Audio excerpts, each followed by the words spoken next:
Marunevici, cercetătoare, etnograf, pedagog, activist civic și politician. Она несколько монографий написала по материальной культуре гагаузов. Она в нашем зале, во втором зале, она вместе с Дмитрием Карачебаном оформила уголок жилища на основании научных описаний.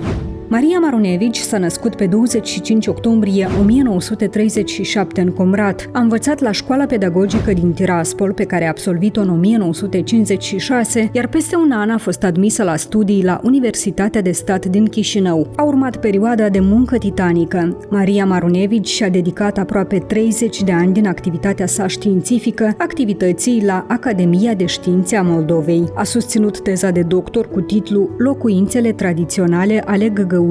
De-a lungul anilor a publicat în jur de 40 de lucrări științifice, inclusiv 3 monografii importante și a fost o figură cheie în organizarea mișcării sociale Femeile Găgăuziei, contribuind la înființarea televiziunii locale.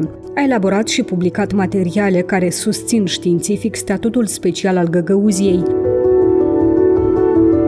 În 1994, Marunevici a participat la Forumul Internațional al ONU, care a avut loc la Geneva. În 2001, încă un vis al Mariei Marunevici a devenit realitate. În Găgăuzia a fost înființat Centrul de Cercetări Științifice care poartă numele ei. În prezent, echipa științifică a centrului editează publicații științifice, dar și desfășoară o serie de proiecte multimedia pentru studierea limbii, istoriei și culturii găgăuze. În special, sunt organizate cursuri de limbă găgăuză pentru copii și maturi, prezentări ale publicațiilor, dar și un ciclu de emisiuni. Acestea sunt plasate gratuit la dispoziția publicului pe internet și difuzate de compania publică GRT.